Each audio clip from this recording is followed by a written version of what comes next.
Dave is not the kind of person who gets taken advantage of. He's confident, decisive, the kind of guy who walks into a room and takes control. When he decided he wanted a new car, he didn't overthink it. He saved up, did his research, and on a Tuesday evening, he walked into a dealership with a personal check for the full amount. $38,000. No loan, no monthly payments, just cash on the table. He drove home that night, feeling like he had won. Marcus is an engineer, methodical, patient, the kind of person who builds spreadsheets for decisions most people make on instinct. He researched the same car for 6 weeks, knew the invoice price, the holdback percentage, the regional market average. When he finally walked in, he didn't pull out a checkbook. He financed, signed a loan, drove home with a monthly payment. And he paid $2,600 less than Dave for the exact same car, same dealership, same model, same month. The difference wasn't confidence or preparation. Dave had done his research too. The difference was that the game Dave thought he was playing and the game the dealership was actually running were two completely different games. Nobody told him that before he walked in. Today, we're going to change that. Hit the subscribe button and let's get into it.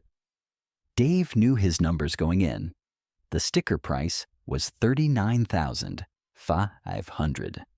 The manufacturer's invoice, what the manufacturer charges the dealership for the car, was $37,200. That $2,300 gap was where the dealership made its visible profit. His plan was to push the price as close to invoice as possible.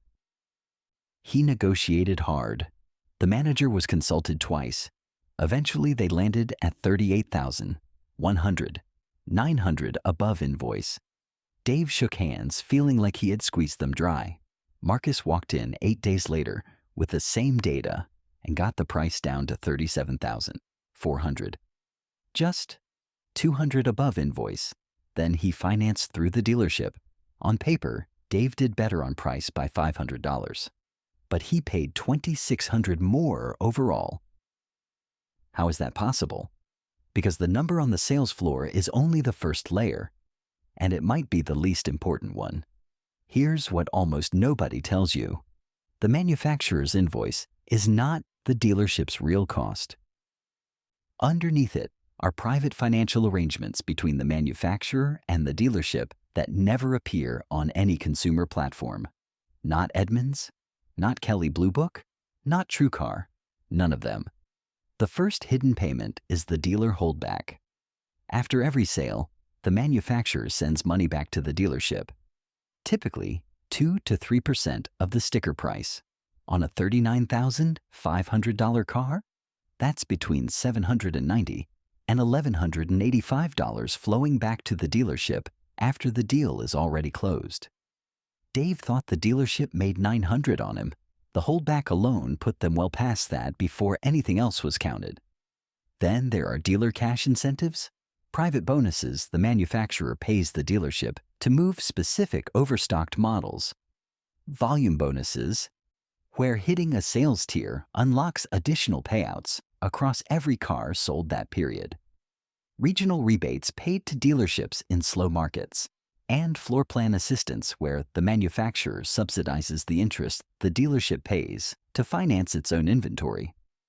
6 hidden front-end profit layers, all invisible, all flowing before you ever sat down at that desk. But here's the thing, even if you could calculate every single one of them perfectly, you'd still be missing where the real money is made, and that place is not on the sales floor. Subscribe right now, because we're about to walk into the room that most buyers never see coming. Because some dealerships are publicly traded corporations, they're required to file detailed financial statements. Companies like Lithia Motors with over 320 locations, AutoNation with over 300, Penske with over 200. Those filings are public, and they tell a very clear story. The average gross profit on a new car sale is $3,263 above invoice. The average buyer walking in without data pays roughly that much above sticker. Marcus landed at $200 above. He's thousands ahead on the sales floor. But the dealership wasn't finished with either of them. Think of a car dealership as an iceberg. The sales floor is everything above the waterline. Dramatic, visible, high-stakes feeling. But underneath the waterline is the finance office. And that's where the iceberg is actually the largest. The finance manager is the highest earning salesperson in the building. Not a clerk, not an administrator, a salesperson. And they are selling to buyers who just mentally crossed the finish line, who shook hands, walked down a hallway, sat down in a quieter room, and exhaled. That exhale is worth thousands of dollars to the dealership every single time. According to those same public filings, the finance office generates between $2,000 and $2,800 per vehicle on top of everything made during the negotiation. Here's exactly where it comes from. First, the loan reserve. The lender approves you at 4.5%. The dealership charges you 5.5%. That extra 1% stays with the dealership. $600 to $800 in profit, invisible because you have nothing to compare it against. Second, the extended warranty. Profit margin of $700 to $1,000 per sale. The brochure looks comprehensive. The exclusions list is just as long. Third, gap insurance. Not a useless product, but the dealership makes $250 to $400 on every policy. The same coverage is often available through your own insurer for less. Then there are smaller add-ons: paint protection, fabric sealant, wheel coverage, $50 to $300 each. Total finance and insurance profit, $1,900 to $2,100 per car. And then the paperwork itself. The documentation fee, registration markups, temporary plate, digital contracting. Another $700 to $800 in profit. Combined, the finance office produces between $2,700 and $2,900 per vehicle. On a deal where the salesman on the floor told you they were barely breaking even. Now let's talk about why Dave paid $2,600 more. When Dave announced he was paying cash, here is what the dealership heard. This buyer just eliminated our entire finance office revenue. No loan markup, no warranty upsell, no gap insurance, no F&I products at all. $2,000 to $2,800 of expected profit just disappeared. So the dealership did the only rational thing. It recovered that loss through the sticker price. Held firmer at every step.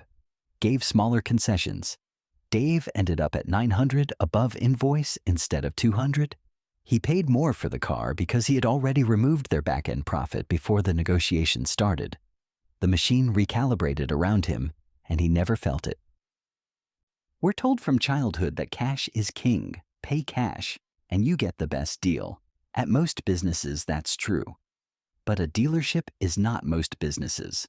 The loan is not a service they're offering you. It is a product they are selling you. When you remove it, they reprice everything else to compensate. Marcus understood this. He walked in as a financing buyer, said nothing about cash, and gave the dealership every reason to believe he was a full revenue customer.